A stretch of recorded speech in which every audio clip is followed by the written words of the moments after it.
안녕하십니까. 이 시간은 요한복음 제3과 1장 19절부터 2장 12절까지 본문을 배우도록 하겠습니다. 이 시간에도 ESV 성경공부 교재를 중심으로 문제를 풀어보겠습니다. 문제를 풀 때 도움이 되는 교재는 ESV 스터디 바이블입니다. 참고하시면 되겠습니다. 먼저 단락의 위치를 생각해 보겠습니다. 이 교재에 있는 내용을 발제했습니다. 예수님의 공생의 사역의 첫 번째 주간을 기록하는 내용입니다. 세례요한은 예수님을 하나님의 어린 양으로 선포합니다. 예수님의 첫 번째 제자들이 소개됩니다. 그리고 예수님의 첫 번째 가나 혼인잔치의 표적이 묘사됩니다. 1장 19절부터 12장 본문은 요한복음의 그 전반부를 통해서 표적의 책이라는 제목으로 예수님의 신분을 표적을 통해서 보여주는 내용으로 채워져 있는데, 오늘은 그 첫 번째 표적을 다루고자 합니다.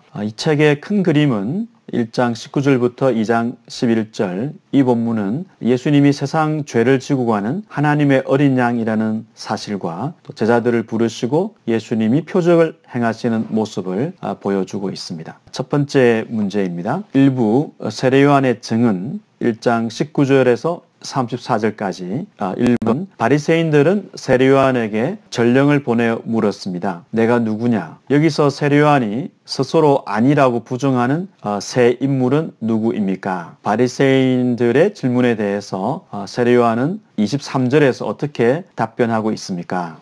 세례요한은 나는 아니다 라는 표현을 3번 사용합니다. 먼저 나는 그리스도가 아니다 라고 말합니다. 유대인 대표단이 세례요한에게 와서 그의 정체를 물어보았는데, 그리스도라고 묻기도 전에 세례요한은 나는 그리스도가 아니다 라고 먼저 자신의 정체를 그리스도가 아니라고 밝히고 있습니다. 요한복음에서는 세례요한이 자신을 굉장히 낮춤으로써 예수님을 드러내는 그런 역할을 강조하고 있습니다. 그래서 요한은 자기가 그리스도가 아님을 명확히 밝히고 그리스도를 증언하는 사람임을 알리고자 합니다. 이어서 요한은 빛이 아니라 빛을 증언하기 위해서 보냄받은 사람이기 때문에 자신이 메시아가 아니라고 또 3장에서도 밝힐 것입니다. 예수님이 흥하고 자신은 쇠해야 된다고 말할 것입니다. 요한은 그리스도가 와서 행하는 표적을 요한 자신은 행하지 않습니다. 그래서 자신의 그 정체, 신분을 그리스도가 아니라고 명확하게 보여주고 또 말합니다. 두 번째, 요한은 엘리야가 아니다라고 엘리야인가라는 질문에 대해서 명확하게 답합니다. 요한의 생활 방식은 구약 성경에 기록된 엘리야의 방식과 비슷하고 그가 전하는 내용도 비슷합니다. 그래서 엘리야가 아닌가라고 물어봤을 때 자기는 아니라고 합니다. 유대인들은 구원의 날이 이르기 전에, 구원자가 오기 전에 먼저 엘리야가 와서 백성을 준비시킬 것이라고 생각하고 엘리야를 기대했습니다. 엘리야가 왔다는 것은 곧 구원자가 올 것이다, 메시아가 올 것이다 라는 사실을 보여주는 것이죠. 공관복음을 보면은 엘리야가 세례요한이라고, 이제 세례요한이 엘리야 역할을 한다고 예수님께서도 밝히셨고, 그리고 곳곳에서 그 사실을 알리고 있습니다. 그러나 요한복음을 보니까 요한은 자신이 그 엘리야가 아니다라고 합니다. 요한은 다른 사람들이 자신을 엘리야라고 평가할지라도 자기 스스로는 엘리야만큼 중요한 인물이 아니다라고 말합니다. 요한에 대한 타인의 평가와 자신의 평가가 다른 것이죠. 객관적으로는 요한은 엘리야가 맞지만 요한 자신은 그만큼 위치를, 그리스도를 빛내기 위해서 자신을 낮추는 모습을 이 본문에서도 보여주고 있습니다. 세 번째로, 그러면은 그 선지자인가 라고 물어보았을 때 아니라고 합니다. 그 선지자라는 표현은 신명기 18장에 나오듯이 하나님께서 약속하신, 모세에게 약속하신 그 모세와 같은 선지자를 가리킵니다. 내가 너와 같은 선지자를 세우겠다 하나님께서 약속하셨고, 사실상 구약에 나오는 주요 선지자들은 이 모세의 역할을 보여주는 사람들이었습니다. 유대인들은 하나님의 이 약속에 근거해서 모세와 같은 선지자를 기대하고 있었고, 특별히 사마리아인들은 모세와 같은 선지자를 메시아라고 생각하고 기대했습니다. 요한은 자신이 그 선지자, 신명기에 약속된 그 선지자가 아니다라고 말하고 있습니다. 당연히 세례 요한은 선지자 중에 큰 자이고, 그리고 선지자 역할을 했습니다. 그러나 요한 자신은 자신의 정체를 낮추고 있고, 특별히 신명기 18장에 있는 그 모세와 같은 선지자는 아니다고 명확하게 자신을 밝혀주고 있습니다. 비슷한 내용이기 때문에 이제 이번에서 좀 더 구체적으로 살펴보도록 하겠습니다.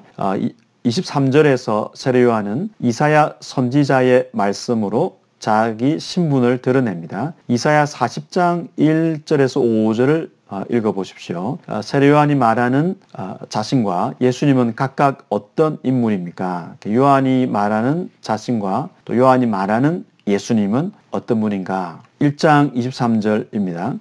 나는 선지자 이사야의 말과 같이 주의 길을 곧게 하라고 광야에서 외치는 자의 소리다. 요한은 자신을 이제 소리라고 말합니다. 이사야 40장에서 66장 전체를 보면 하나님이 유배 중인 이스라엘을 구원해 주실 것을 약속하는 내용으로 가득 차 있습니다. 40장 이후에 그 내용을 출발하는 40장 초반을 보면은 시온에, 즉 예루살렘의 기쁜 소식을 전하는 내용으로 시작합니다. 하나님의 길을 준비하라는 소리가 하늘에서 들리는데, 소리 내용이 뭐냐면 광야에서 주의 길을 준비하라입니다. 광야에서 주의 길을 준비하라. 하늘에 있던 이제 이 소리가 광야에서 주의 길을 준비하라고 했는데, 그 소리가 이제 광야에 있습니다. 그래서 광야에서 소리를 외치고 있는 것이죠. 소리가 하나님의 뜻을 전하고 있는데, 요한은 자신이 바로 광야에 있는 그 소리다라고 말합니다. 그러면은 이 소리는 누구를 증언하고 있는가? 바로 메시아를 증언하고 있습니다. 이사야 40장을 보면 바벨론의 포로 유배 상태에 있는 이스라엘을 구원하실 하나님의 약속, 즉 기쁜 소식을 전하고 있습니다. 이때 광야로 오셔서 자기 백성을 환영하시고 그 백성을 구원하실 분은 하나님이시죠. 그러나 이 요한복음을 보면 공관복음과 마찬가지로 주의 길을 준비한다고 했을 때 그 주는 예수님을 예상하고 있습니다. 그래서 광야로 오셔서 구원자로 역할을 하고자 자신을 보여주시는 분이 바로 예수 그리스도이죠. 그래서 요한은 결국 메시아의 길을 준비하는 소리다. 그래서 광야의 그 소리로서 지금 하나님의 뜻을 전하고 있습니다. 3번 요한복음 1장 29절에서 세례 요한은 예수님이 누구시며 앞으로 어떤 일을 하실 것인지에 대해서 선포합니다. 출애굽기 12장 1절부터 14절을 읽어 보십시오. 1장 19절은 유명한 말씀이죠. 문제가 계속됩니다. 요한이 예수님에 대해 묘사하는 부분과 유월절 의식 제정에 나타난 하나님의 은혜 사이에는 무슨 연관성이 있습니까? 요한복음 1장 29절은 죄로 무너진 이 세상에 가장 필요한 것이 무엇이라고 말하고 있습니까? 1장 29절 이튿날 요한이 예수께서 자기에게 나오심을 보고 이르되 보라 세상 죄를 지고 가는 하나님의 어린 양이로다. 어린 양이라는 이 개념이 어디에 근거하고 있는지 두 가지로 살펴볼 수 있습니다. 먼저 유월절 어린 양 개념에 기초하고 있습니다. 요한은 예수님의 죽음을 사람들을 위한, 사람들을 대신하는 죽음으로 강조하고 있는데, 바로 이 유월절 어린 양은 이스라엘 백성들이 이집트에서 노예 생활을 할 때 그 장자를 대신해서 죽은 어린 양이고, 이 어린 양의 피를 문설주에 바른 집에는 죽음의 천사가 건너갔죠. 그래서 이스라엘 백성이 죽지 않고 하나님의 도우심으로 특히 유월절 어린 양의 피로 인해서 구원을 받았습니다. 유월절 어린 양은 죄를 지고 간다, 그런 표현은 없지만 저자는 요한은 예수님의 죽음을 유월절 양의 희생으로 이해를 하고 있는데 이 부분은 자연스럽게 뒤에 이사야 53장의 종과 연결됩니다. 먼저 그 유월절 어린 양을 요한이 예수님의 죽음과 관련해서 해석하고 있기 때문에 요한복음 문맥을 살펴보면 요한복음 19장 36절 예수님의 죽음에 대한 묘사에 유월절 어린 양의 죽음이 암시되어 있습니다. 이 일이 일어난 것은 그 뼈가 하나도 꺾이지 아니하리라. 예수님의 뼈를 말합니다. 꺾이지 아니하리라 한 성경을 응하게 하려 함이라. 비슷한 내용이 출애굽기 12장 46절에 나옵니다. 한 집에서 먹되 그 고기를 조금도 집 밖으로 내지 말고 뼈도 꺾지 말지니라. 사도 요한은 예수님의 죽음을 바로 유월절 양의 죽음과 연결시킵니다. 그래서 유월절 양의 죽음을 통해서 바로 예수 그리스도께서 십자가에 죽으신 그 죽음이 유월절 어린 양의 죽음이고 유월절 어린 양을 통해서 이스라엘 백성들이 구원을 얻을 수 있었던 것처럼 예수님의 그 유월절 어린 양의 죽음을 통해서 사람들이 구원을 받게 될 것을 말하고 있습니다. 이사야 53장에 고난받는 종이 많은 사람을 대신하는 속죄 제물로 구체적으로 말하자면 속건제로 배상제로 죽임을 당하는데 이 하나님의 종은 양으로 또 묘사됩니다. 그는 실로 우리의 질고를 지고 우리의 슬픔을 당하였건을 중략하고요. 마치 도수장으로 끌려가는 어린 양과 틀 깎는 자 앞에 잠잠한 양같이 그의 입을 열지 아니하였도다. 하나님의 뜻에 따라서 순종해서 고난받고 죽게 될 하나님의 종은 양처럼 그의 입을 열지 않는 순종하는 하나님의 뜻에 순종하는 그런 모습을 보입니다. 그래서 세상 죄를 지고 가는 하나님의 어린 양이라고 했을 때 이 어린 양 개념은 유월절 양과 이사야 53장의 고난받는 종, 다른 사람을 대신해서 죽는 고난받는 종의 그림을 함께 융합하고 있다고 말할 수 있습니다. 여기서 세상 죄를 지고 가는 어린 양이라고 했기 때문에 세상에 대해서 살펴보겠습니다. 하나님은 그의 독생자를 주시기까지 세상을 사랑하고 영생을 주고자 했습니다. 세상은 빛을 알지 못하고 그리고 세상은 빛을 거부했지만 하나님은 어두운 세상에 예수님을 보내시고 그의 죽음을 통해서 하나님께서 세상을 얼마나 구원하고자 하시는가, 얼마나 사랑을 베푸시는지를 아들의 죽음을 통해서 입증해 보이셨습니다. 예수님께서 3장 16절, 17절 니고데모에게 말씀하시는 그 단락에서 이 세상을 사랑하신, 세상을 이처럼 사랑하셨다라고 예수님이 직접 말씀하십니다. 세상을 구원하기 위해서 이 세상에 오신 어린 양 예수님께서 니고데모에게 하나님의 그 사랑을 말씀하셨습니다. 세상은 당연히 심판을 받아야 되는 대상이지만 하나님은 이 세상을 구원하기 위해서 그의 아들을 보내셨습니다. 그리고 4장 42절 사마리아 여자와 그 예수님이 만난 사건 이후에 이어지는 본문입니다. 그 여자에게 말하되, 동네 사람들이 그 여자에게 말하되 이제 우리가 믿는 것은 내 말로 인함이 아니니 이는 우리가 친히 듣고 그가 참으로 세상의 구주신 줄 알게 하였다. 알미라 하였다. 세상의 구주. 세상은 심판을 받아야 되는 그런 어두운 곳이지만 세상을 구원하기 위해서 예수님께서 오셨기 때문에 세상의 구주라는 표현을 예수님에게 적용한 본문입니다. 세상은 결국 그 죄로 인해서 심판을 받을 수밖에 없고 죄 때문에 빛을 싫어하고 그리고 빛 대신 예수님을 받아들이지 않지만 하나님은 여전히 이 세상을 구원하시기 원하시고 그래서 예수님의 죽음을 통해서 하나님의 사랑을 보여주십니다. 그래서 이 하나님의 사랑을 세상을 구원하고자 하시는 하나님의 사랑을 받아들이는 사람은 이 세상으로부터 구원을 받고 하나님의 자녀가 되는 특권을 누리게 됩니다. 예수님은 인간이 스스로 이 세상이 스스로 해결할 수 없는 문제인 죄의 문제를 해결하기 위해서 세상 죄를 지고 가는 어린 양으로 이 땅에 오셨습니다.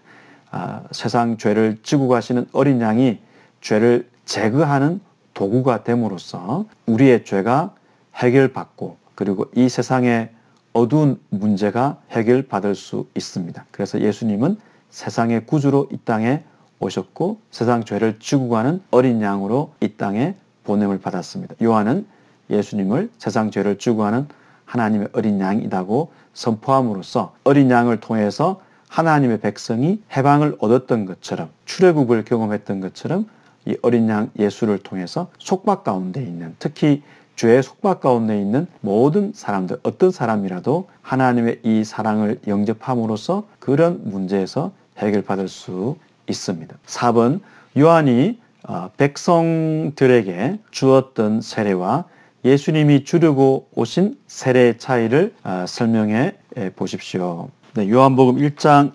31절부터 34절, 32절부터 34절 내용입니다. 32절 요한이 또 증언하여 이르되 내가 보매 성령이 비둘기같이 하늘로부터 내려와서 그의 위에 머물렀더라. 나도 그를 알지 못하였으나 나를 보내어 물로 세례를 베풀라 하신 그이가 나에게 말씀하시되 성령이 내려서 누구 위에든지 머무르는 것을 보거든 그가 곧 성령으로 세례를 베푸는 이인 줄 알라 하셨기에 내가 보고 그가 하나님의 아들이심을 증언하였노라 라고 말하고 있습니다. 요한은 물로 세례를 베푸는 사람이었는데 요한이 예수님을 소개하면서 성령으로 세례를 베푸는 분이다 라고 말합니다. 그 요한이 1장 28절을 보면 이 일은 요한이 세례 베풀던 곳 요단강 건너편 베다니에서 일어난 일이니라 라는 이 표현을 보면은 이제 유대 광야 옆에 있었던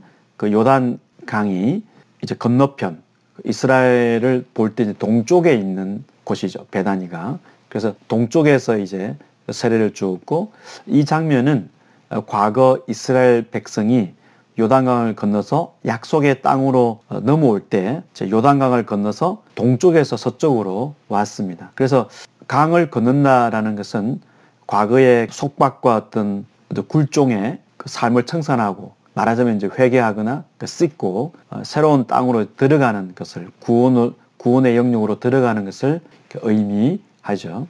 이스라엘 백성이 홍해를 건너서 약속의 땅으로 들어갔을 때도 약속의 땅을 향해 들어갈 때도 마찬가지로 물을 건넜습니다. 그래서 물 세례는 하나님이 구원해 주실 것을 상징적으로 보여주는 행위였습니다. 물로 세례를 준다는 것은 하나님이 과거에 요단강을 건너게 하셨던 것처럼 홍해를 건너게 하셨던 것처럼 구원을 주실 것을 보여주는 역할이라고 할 수 있습니다. 그러니까 세례 요한은 물로 세례를 주었기 때문에 자기가 직접 구원을 주는 존재는 아니고 하나님이 구원을 베푸실 것을 상징적으로 보여주었다고 말할 수 있겠습니다. 그러나 예수님은 물로 세례를 주는 분이 아니라 성령으로 세례를 베푸는 분입니다. 물과 성령의 차이는 물은 상징적으로 하나님의 구원을 보여주었다면 성령으로 세례를 주는 것은 직접 구원을 준다는 것입니다. 그래서 예수님은 성령의 능력으로 구원을 주시는 분이기 때문에 성령으로 세례를 베푸는 분이다 라고 말하고 있습니다. 이 성령과 메시아의 관계에 대해서는 이사야 11장 2절을 보면 이렇게 예고하고 있습니다. 그의 위에 여호와의 영 곧 지혜와 총명의 영이요 모략과 재능의 영이요 지식과 여호와를 경외하는 영이 강림하리니라고 말하고 있습니다. 그리고 이사야 61장을 보면 이사야 42장은 첫 번째 종의 노래라고 해서 성령이 언급되고 이사야 61장은 희년을 실현하는 하나님의 그 종이 기름을 받는 성령이 임하는 그런 내용이 있습니다. 그래서 40장에서 66장에 예고된 기쁜 소식 곧 구원을 베푸는 일을 하기 위해서 하나님은 그 사역을 종에게 맡기시는데 종말의 회복을 위해서 하나님은 종에게 성령을 부어주십니다. 그래서 성령이 임한 하나님의 종이 구원의 하나님의 구원 사역을 이루는 그런 종의 역할을 맡게 될 것입니다. 예수님에게 그 성령이 임하시고 그래서 예수님께서 성령으로 세례를 준다는 것은 예수님 자신이 종말에 예고된, 구약에서 보면은 종말에 예고된 구원을 직접 베푸시는 것을 보여주고 있습니다. 그래서 예수님은 물로 세례를 주시는 분이 아니라 성령으로 세례를 주시는 분, 곧 구원하시는 분으로 이 땅에 오셨고, 요한은 성령이 이제 머무시는 것을 보면서 예수님이 바로 성령으로 세례를 베푸는 이인 줄 알게 되었습니다. 34절을 보면 요한이 이 예수님을 보면서 하나님의 아들이다 라고 증언하게 됩니다. 하나님의 아들, 이스라엘 백성, 유대인들은 예수님 당시에 하나님이 보내신 하나님의 아들이 우리를 속박 가운데서 구원해 줄 것이라고 기대했고, 구약 성경 외에도 여러 이제 본문에 하나님의 아들을 기다리는 내용이 나옵니다. 예수님이 바로 하나님의 아들, 구원을 베푸는 하나님의 아들로 이 세상에 오셨습니다. 그래서 요한은 예수님을 하나님의 아들로 고백하고 있죠. 이스라엘 백성에게는 시편 2편 7절과 같이 하나님이 이스라엘의 왕을 내가 오늘 너를 낳았다라고 표현하셔서 이스라엘의 왕을 하나님의 아들로 표현을 했습니다. 그래서 이스라엘 사람들에게는, 유대인들에게는 하나님의 아들은 왕으로서 하나님의 구원을 이루는, 해방을 주는 역할을 하는데, 바로 예수님이 바로 하나님의 아들로서 이스라엘을 구원할 왕적인 역할을 할 것이다. 이 사실을 하나님의 아들이라는 표현이 의미하고 있습니다. 요한은 구원의 상징인 물로 세례를 베푸는, 물 세례를 주었지만 예수님은 성령의 능력으로 실제 구원, 즉 영생을 주시는 분이기 때문에 나는 물로 세례를 주었지만 그분은 성령이 임하신 그분은 성령으로 세례를 주는 분이다 라고 말하고 있습니다. 누구든지 예수님을 통해서 구원을 받을 수 있기 때문에, 예수님을 믿는 사람은 예수를 통해서 하나님이 주시는 그 구원을 선물로 얻을 수 있기 때문에 예수님은 성령으로 세례를 주는 분, 이렇게 묘사하고 있습니다. 제2부입니다. 예수님이 첫 번째 제자들을 부르시다. 1장 35절부터 51절. 세례요한의 제자들이 예수님을 따르게 된 이유는 무엇입니까? 요한복음 1장 35절에서 37절의 사건이 세례요한의 사역과 기독교 사역의 궁극적인 사명에 대해서 가르치는 바가 무엇입니까? 다음 날 요한복음 이 장면은 이제 첫째 날, 둘째 날, 셋째 날 이렇게 이제 매일 이렇게 일어나는 사건을 기록하고 있습니다. 다음 날 이제 요한이 그의 두 제자와 함께 있다가 예수님이 이제 걸어가시는 걸 보면서 앞에서 29절에서 이야기했던 내용처럼 예수님을 가리키면서 하나님의 어린 양이다라고 이제 선언을 했습니다. 그러니까 요한의 두 제자가 그 선생님인 요한의 말을 듣고 예수님을 따르게 됩니다. 이 두 제자가 한 명은 정확하게 누군지 언급을 하지 않고 있고 한 명은 안드레로 밝혀집니다. 예수님이 두 제자가 예수님을 따랐을 때 38절을 보면 예수께서 돌이켜 그 따르는 것을 보시고 물어 이르시되 무엇을 구하느냐라고 물어보았습니다. 무엇을 구하느냐? 그랬을 때 제자들이 랍비여, 선생님, 랍비여 어디 계십니까? 물어보고 예수님은 와서 보라라고 말합니다. 이 구하다라는 단어가 요한복음에는 자주 사용되고 있고 예수님에 대한 사람들의 태도를 가리킵니다. 예수님을 찾을 때 각자의 목적이 있으니까 예수님을 찾아다니죠. 예수님께 왔을 때 무슨 목적으로 예수님께 오고 예수님께 무엇을 원하는가, 그래서 구하는가. 긍정적으로 보면은 이 동사는 하나님의 뜻을 추구하고 하나님의 영광을 구할 때 이 단어가 사용됩니다. 부정적으로는 예수님을 체포하거나 죽이기 위해서 예수님을 찾는 그 단어가 사용됩니다. 예수님이 이 제자들에게, 요한의 제자들에게 무엇을 구하느냐, 무슨 목적으로 나를 지금 따르고 있느냐, 나를 따르는 동기가 무엇이고 무슨 목적이냐 라고 물어보았는데, 이것은 예수에게 오는 사람들, 또 예수를 찾는 사람들에게 던지시는 예수님의 질문입니다. 무엇 때문에, 무엇을 위하여 나를 찾느냐라고 예수님이 물으십니다. 제자들은 어디에 머물고 계십니까? 그러니까 이 안드레와 동료는 관심이 예수님에게 있었던 것이죠. 예수님에게 있었다. 그래서 예수님은 그러면 와서 나를 보라라고 초대하십니다. 굉장히 뭔가 의도가 이제 숨겨져 있는 예수님의 답이라고 말할 수 있습니다. 표면적으로는 예수님이 어디에 있는지 거처를 보라는 말이지만 예수님을 보고 예수를 이제 믿도록 하는, 예수가 누구인지를 보고 예수를 믿도록 하는 초대이죠. 예수를 믿는 사람은 예수의 제자가 되고 그렇기 때문에 예수님의 제자가 되라는 초대이기도 합니다. 여기서 요한복음에서 보는 것과 믿는 것은 중요한 주제, 요한복음의 주제라고 볼 수 있습니다. 예수님께 오는 것은 예수를 믿는 것을 의미합니다. 예수를 이렇게 믿기 위하여 오는 것이니까 예수님께 오는 것은 믿는 것과 같은 의미로 사용되기도 합니다. 성육신하신 예수님을 원래 선제하셨던 말씀이지만 이 세상에 인간으로 오신 예수님을 보고 그분의 삶을 보면서 예수님의 말씀과 예수님의 하나님의 뜻을 위해서 죽으시는 또 부활하시는 예수님을 보고 믿도록 초대하시는 것이 바로 와서 보라라고 말할 수 있습니다. 예수님은 6장 40절에서 이렇게 말씀하셨습니다. 내 아버지의 뜻은 아들을 보고 믿는 자마다 영생을 얻는 이것이니 마지막 날에 내가 이를 다시 살리시리라 이렇게 말씀하셨습니다. 예수님께 와서 예수를 이제 보고 아들을 보고 믿는 자는 영생을 얻게 되는데 그 예수님이 이 말씀에서도 보는 것과 믿는 것을 연결하고 있습니다. 예수님의 그 제자, 예를 들어서 도마는 예수님께서 부활하신 모습을 보고 예수님을 믿었습니다.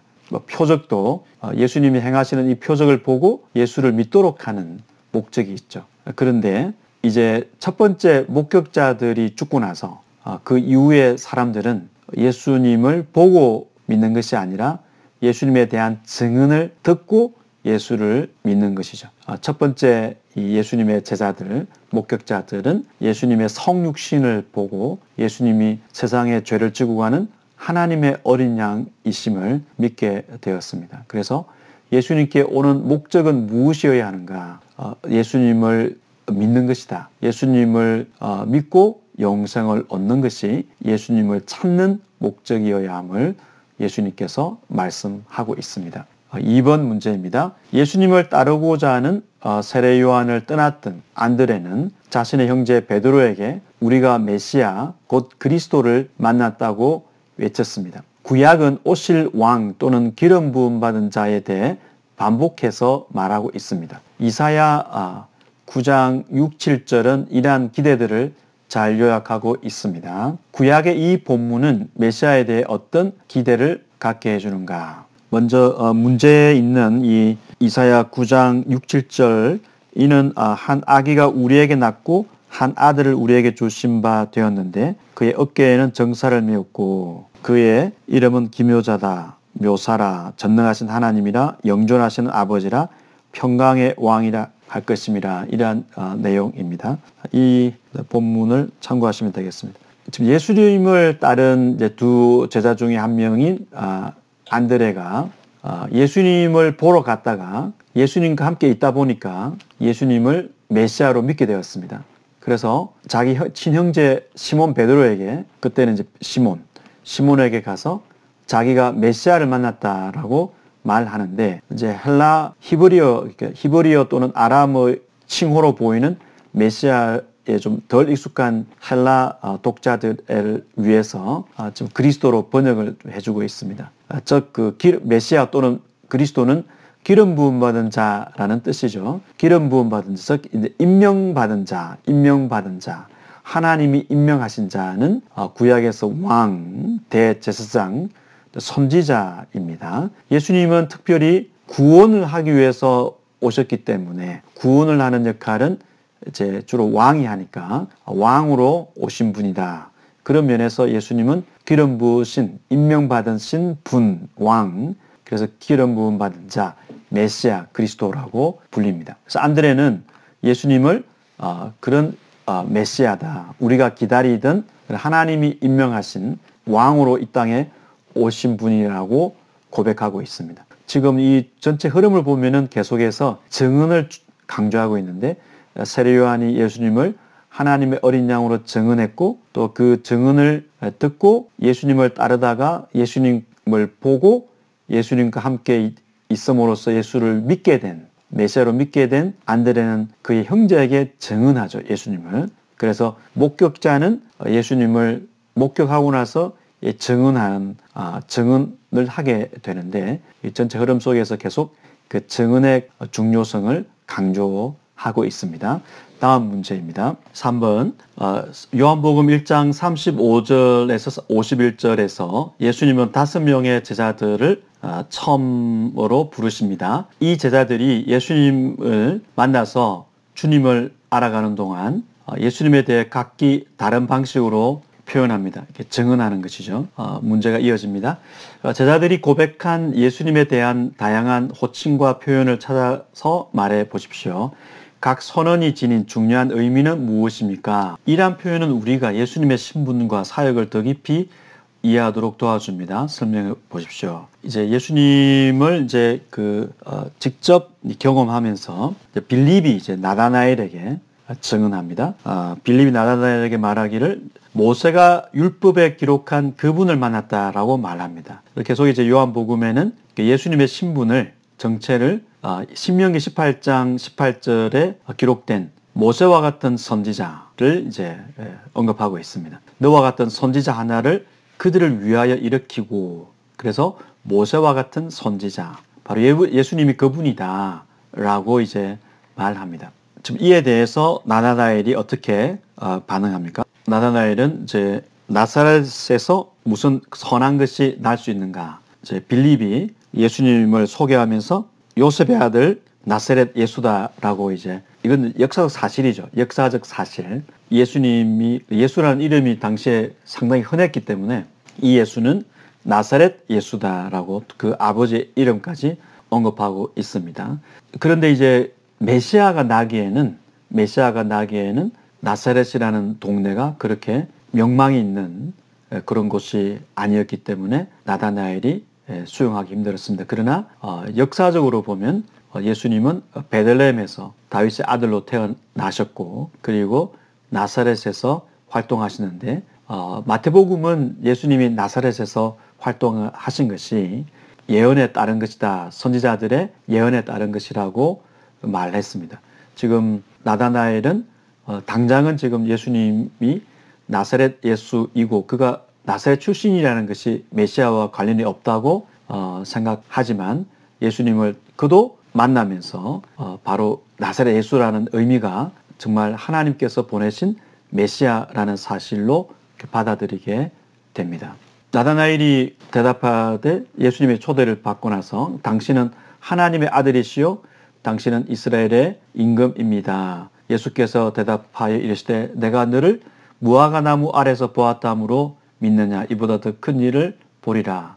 무화과 나무 아래에 있는 걸 보았다라는 것에 대해서는 학자들이 이제 여러 해석을 하고 있는데 기본적으로는 나다나엘은 예수님의 그 초자연적인 지식을 듣고 알고 예수님을 이렇게 이제 고백했다고 볼 수 있겠습니다. 하나님의 아들 왕을 가리키는 용어이죠. 그리고 이스라엘의 왕 이런 면에서 두 용어는 동의어라고 말할 수 있겠습니다. 시편 2편 7절에서 하나님은 이스라엘 왕을 오늘 내가 너를 낳았다라고 자기가 낳은 아들이다. 즉 하나님의 아들은 왕을 지칭할 때 사용되었기 때문에 하나님의 아들 이스라엘의 왕 같은 의미라고 볼 수 있겠습니다. 나다나엘은 이미 모세가 율법에 기록한 그 분이다라는 내용을 이제 이미 들었죠. 그가 이제 증언을 들었고 나다나엘이 처음에는 받아들이지 않았지만 그도 예수님을 경험하면서 증언하는 자가 되었습니다. 예수님의 그 초월적 지식을 경험한 빌립에 하고 나서 빌립의 증언이 사실이구나 그 사실을 나다나엘도 고백하고 있습니다. 지금 이제 1장 51절 내용은 좀 더 자세히 살펴보도록 하겠습니다. 지금 나다나엘과의 대화 가운데 있는 예수님의 설명입니다. 4번 요한복음 1장 51절에서 예수님은 야곱이 꿈에서 본 하늘과 땅 사이에 놓인 사닥다리 환상을 연상시켜 줍니다. 예수님 자신이 바로 하늘과 땅을 연결하는 사닥다리임을 계시하십니다. 오늘날 세상 사람들은 어떤 사닥다리를 이용하여 구주 예수님을 피해 스스로 하나님께 하늘에 닿으려고 하는가라는 이제 내용입니다. 예수님께서 1장 51절에서 나다나엘에게 말씀하십니다. 진실로 진실로 너희에게 이르노니, 그 제자들에게 이제 확대해서 말씀하시는데, 하늘이 열리고 하나님의 사자들이, 천사들이 인자 위에 오르락 내리락 하는 것을 보리라. 이보다 더 큰 일을 이제 볼 것이다 라고 이제 말씀하시는데, 먼저 그 사닥다리 이 그림을 보도록 하겠습니다. 창세기 28장에 이제 야곱이 어떤 들판에 형 에서를 피해서 도망하다가 들판에 자고 있는데, 그때 어떤 사닥다리를 보게 되었습니다. 이 사닥다리가 이제 계단처럼 되어 있는 어떤 모습의 사닥다리라고 볼 수 있죠. 이 사닥다리가 땅과 하늘을 연결하고 있었습니다. 그 사닥다리로 이제 천사들이 오르락 내리락 하고 있었습니다. 이 사닥다리는 기본적으로 하늘과 땅을 연결하고, 그래서 지금 야곱이 있는 곳이 하나님이 바로 그곳에 임하시고 하늘로 연결하는 바로 그 사닥다리의 그 아래쪽에 지금 야곱이 있었죠. 창세기 28장 17절 22절 이에 두려워하여 이르되 두렵도다. 이곳이여 이것은 다름 아닌 하나님의 집이요 이는 하늘의 문이다. 이렇게 하늘로 이렇게 올라가는 들어가는 문이다라고 말하고 있습니다. 내가 기둥으로 세운 이 돌이 하나님의 집이 될 것이요 하나님의 집 곧 성전이 여기에 기초하고 있습니다. 하나님께서 내게 주신 모든 것에서 10분의 1을 내가 반드시 하나님께 드리겠나이다 라고 말합니다. 하나님의 집 베델이죠. 그래서 이 베델이라고 이름을 지었는데, 바로 그 야곱이 있는 그 땅, 그곳이 하나님이 임하신 성전입니다. 그래서 이 베델 성전, 하나님이 임하신 이 성전은 바로 야곱이 자고 있는 이 장소, 땅에 있는 장소였습니다. 야곱이 사닥다리를 타고 하늘에 올라간 것이 아니라 하나님이 바로 그 야곱이 있는 곳에 머무셨고, 그렇기 때문에 하나님이 머무시는 곳이 되었으니까 그곳을 성전이라고 볼 수 있죠. 그래서 이 사닥다리, 성전은 또 사닥다리이기 때문에 하늘과 땅을 연결하는 역할을 했습니다. 그래서 예수님이 바로 성전이시다라는 사실은 요한복음에서 여러 번 강조되고 있죠. 1장 14절에서 본 것처럼 예수님이 육체가 되신 것은 바로 예수님이 성막이 되신 것과 같은 의미였습니다. 예수님이 성막이 되셨다. 그래서 구약 성경에서 하나님이 자기 백성과 함께 거하시는 것을 성전을 통해서, 성막을 통해서 보여주셨던 것처럼, 이제는 예수님 자신이 하나님의 성전으로서 이 땅에 그의 백성과 함께 머무시는 것을 몸으로 이렇게 보여주셨는데, 예수님이 바로 하늘과 땅을 연결하는 성전이시죠. 야곱이 머무른 그곳에 성전이 있었고, 거기 하나님이 야곱과 함께 계셨던 것처럼 예수님께서 성전으로서 그의 제자들과 함께 있기 때문에 제자들은 바로 성전과 함께 있는 것이 되는 것이죠. 그래서 제자들이 예수님이 그 사닥다리를 타고 하늘에 올라가는 것도 아니고, 제자들이 바로 이 성전이신 예수님과 함께 있는 이 장면을 보여주고 있습니다. 예수님은 하늘에서 이 땅으로 내려오신 성전이신데, 예수님이 십자가에 달리게 되고, 그래서 그 십자가의 죽으심으로 부활해서 하늘로 올라가게 될 것입니다. 그래서 하늘에서 이 땅에 내려오셔서 다시 하늘로 가시는 예수님을 통해서만 누구든지 하나님께로, 하늘에 계시는 하나님께로 갈 수 있습니다. 그래서 하늘로 가는 유일한 문이 바로 예수님이시고, 하늘과 땅을 연결해서 사람들을 하나님께로 연결하시는, 초대하시는 유일한 길이 예수님이기 때문에 예수님은 요한복음 14장에서 나는 길이요 라고 말씀하셨습니다. 그래서 그 1장 15절에서 하늘이 열리고 하나님의 사자들이 인자 위에 오르락 내리락 하는 것을 보리라 말씀하시는데, 결국은 인자이신 예수님께서 십자가의 죽으심으로써 십자가의 죽음을 통해서 사람들이 하나님께로 가는 길이 열리게 될 것입니다. 더 큰 것을 보게 될 것이다. 예수님께서 이 땅에 오신 성전으로서 하나님이 함께 하심을 보여주시고 뿐만 아니라 예수님이 십자가의 죽으심으로써 이제는 예수님을 통해서 누구든지 하나님께로 갈 수 있는 길이 열리게 됩니다. 바로 예수님의 죽음과 부활을 나다나엘과 제자들이 목격하게 되고 그 예수님의 죽음과 부활이 사람들을 하나님께로 인도하는 길을 연 사건이 될 것입니다.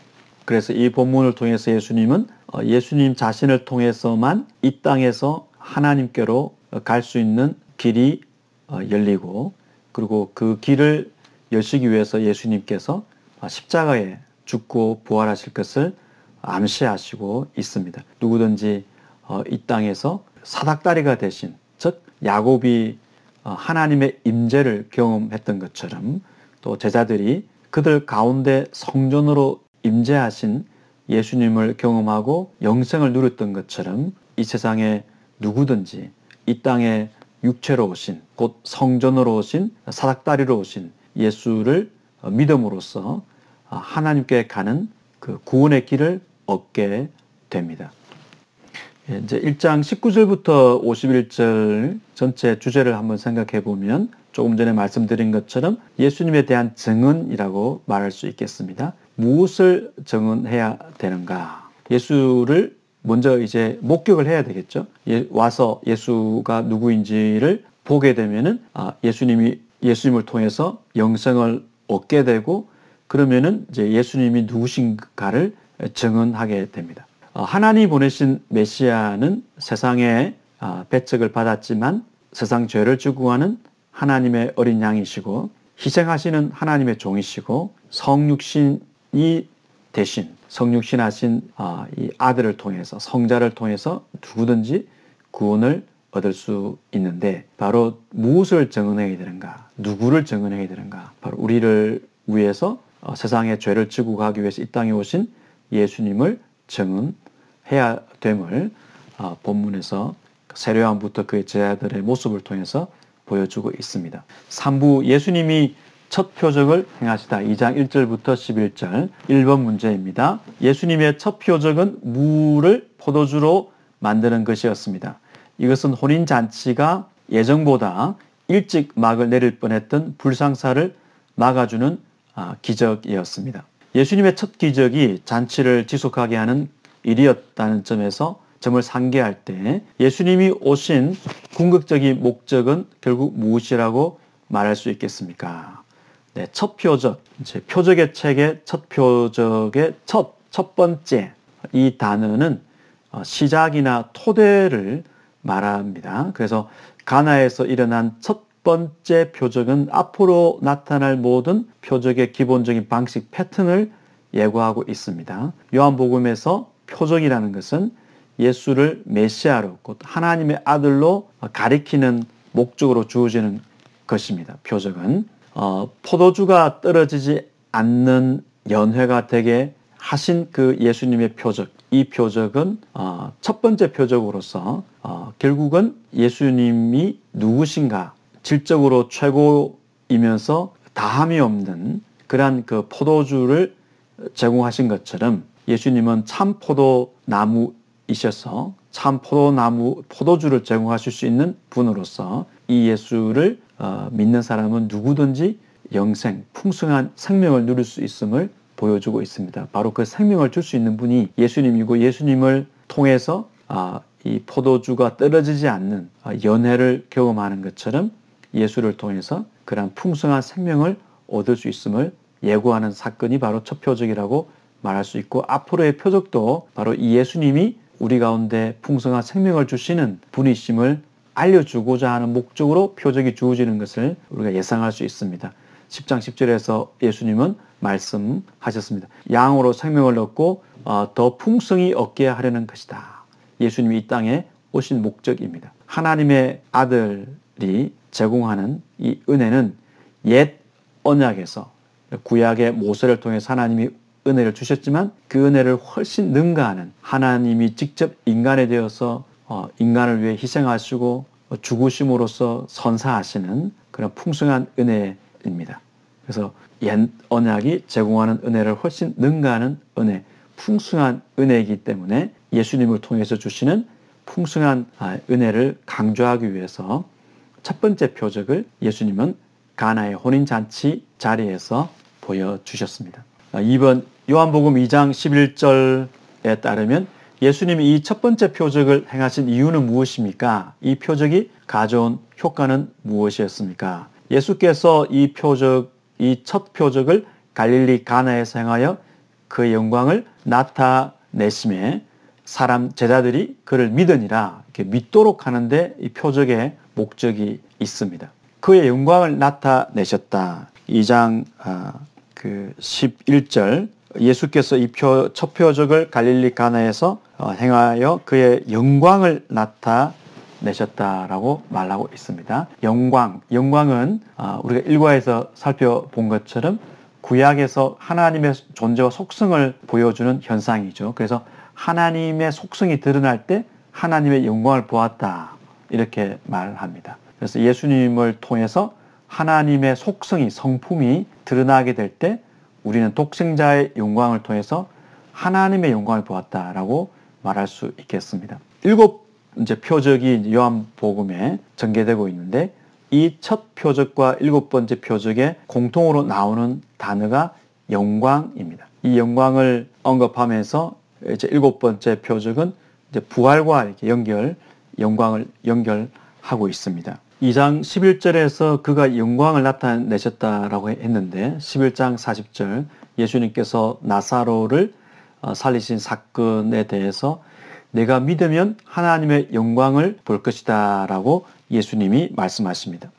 마르다가 주여 죽은 지가 나흘이 되었으며 벌써 냄새가 납니다 라고 이제 완전히 죽었다라고 이야기를 했을 때 예수님께서 내가 믿으면 하나님의 영광을 보리라 이렇게 이제 말씀하셨습니다. 그래서 표적은 예수님이 이제 표적을 주시는 목적은 자신의 영광을 나타내고 그리고 하나님의 영광을 나타내는 데 있음을 보여주고 있습니다.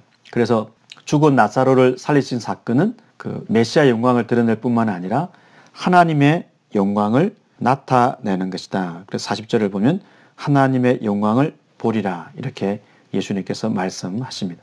12장으로 이제 다음 책 두 번째 책으로 넘어가 보면 나사로가 죽었다 살아난 사건 이후에 그 헬라인 몇이 예수님께 이제 와서 왔다는 이제 소리를 듣고 예수님께서 말씀하시기를 제 12장 25절에 23절에서 이렇게 말씀하십니다.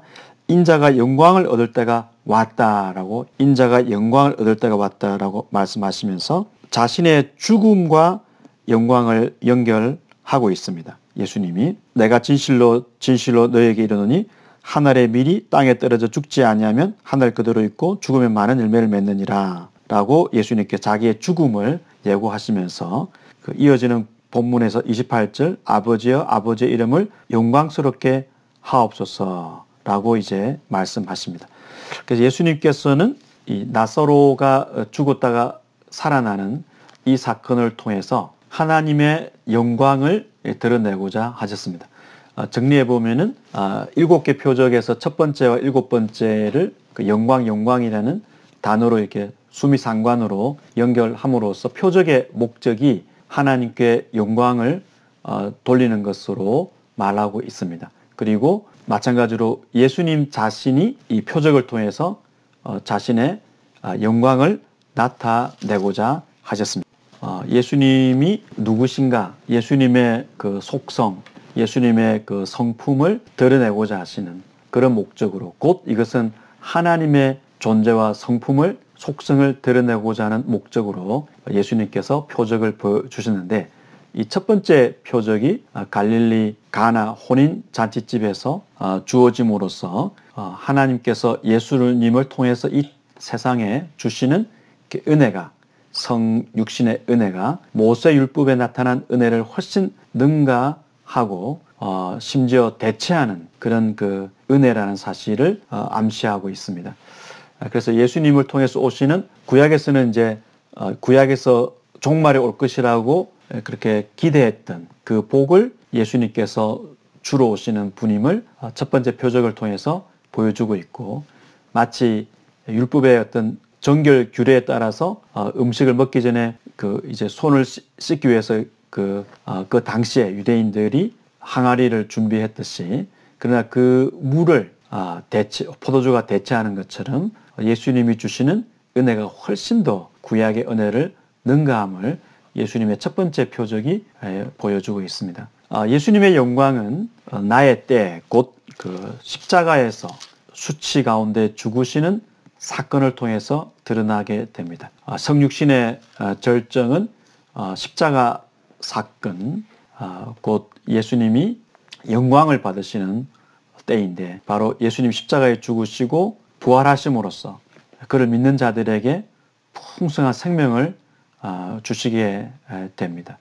십자가에 달리는 것과 그리고 예수님이 부활 승천하시는 그 두 가지가 다 영광이라는 단어로 설명될 수가 있겠습니다. 예수님께서 지금 가나 혼인잔치에서 포도주로 바꿔주시고 그 잔치를 풍성하게 기쁨으로 바꿔주신 것처럼, 예수님께서 영광 받으시는 이후에, 즉 예수님이 십자가에 죽으시고 부활하신 그 사건 이후에 예수님을 믿는 사람들이 예수님을 통해서 풍성한 그 기쁨을 누리게 되는 그런 그 은혜를 얻게 된다는 것을 이 첫 번째 표적을 통해서 보여주고 있습니다. 그래서 교회는 바로 이 예수님의 영광 곧 그의 죽음을 통해서 질적으로나 양적으로 풍성한 그런 생명을 얻게 될 것입니다.